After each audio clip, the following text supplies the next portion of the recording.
Everyone, and welcome to Workplace Wednesday, episode 14, and today, mental well-being at work. From nice to have to a business essential. I remember days when mental well-being was taboo. Luckily not anymore. Now it's part of the business essentials and a must-have for all companies. So, if there's one workplace risk leaders should track closely this quarter, it's mental health.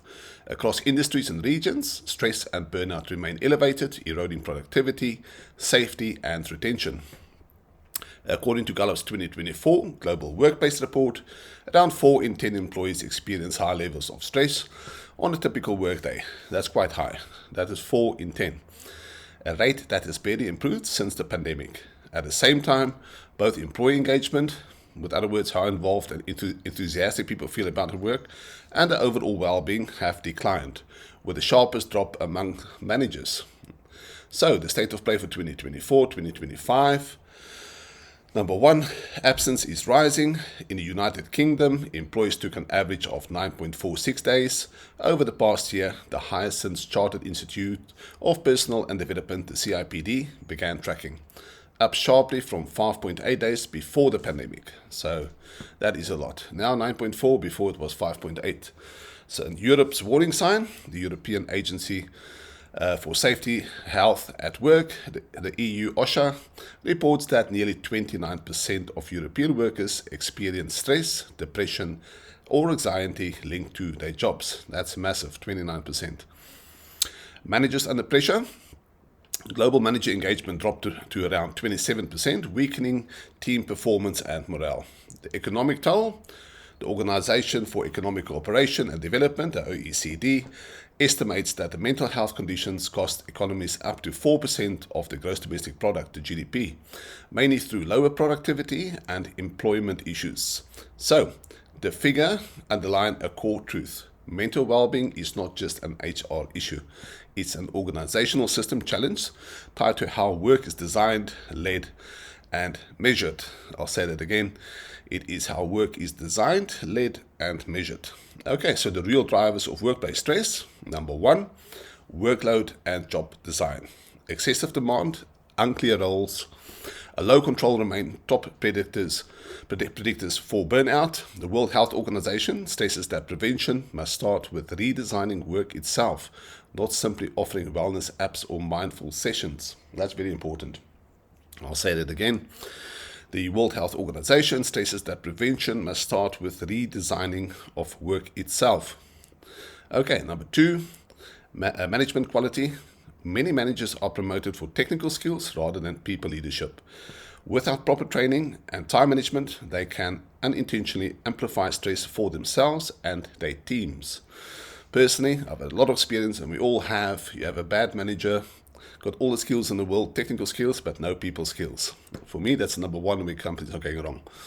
You have to have people that can work with people and understand people, not just get the job done. Number 3, digital overload. Always on communication tools blur the line between work and rest. Several European countries have introduced a legal right to disconnect, recognizing uninterrupted rest as a basic health and safety need. That is critical, and hopefully the whole world will participate in that.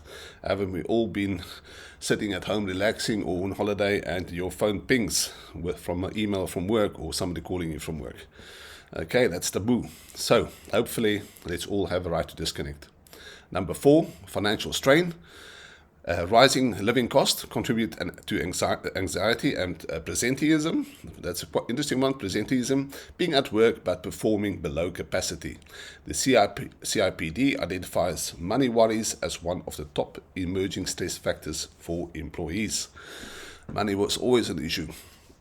Right, so what actually works? Okay, the World Health Organization and the International Labour Organization, ILO, jointly recommend a focus on primary prevention, changing the conditions of work before problems arise. And that includes 1, redesigning work.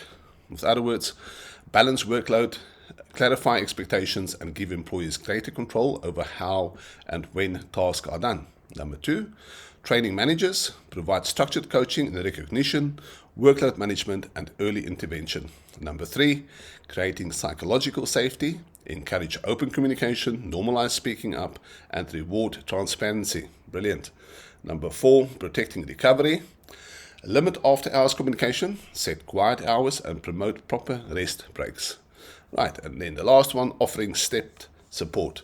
Combine self-help tools, peer support, and timely access to counseling or clinical care.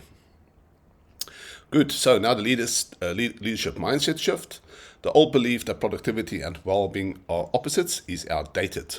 Unmanaged stress drains focus, increases rework, and drives turnover. The OECD's finding, the mental health costs reach up to 4% of GDP, translate directly into lost business performance. So it is a benefit to the employer. A sustainable organization measures productivity debt, with other words, lost hours from absence, presenteeism, rework, and churn. Reducing that debt requires investment in better job design, leadership training, and recovery culture, an investment that pays back several times over. Okay, so the bottom line, mental well-being at work has become a strategic differentiator. Fix the job, train the manager, protect recovery, and measure what matters. The return isn't just a calmer workplace, it's a higher performance, stronger loyalty, and a healthier bottom line.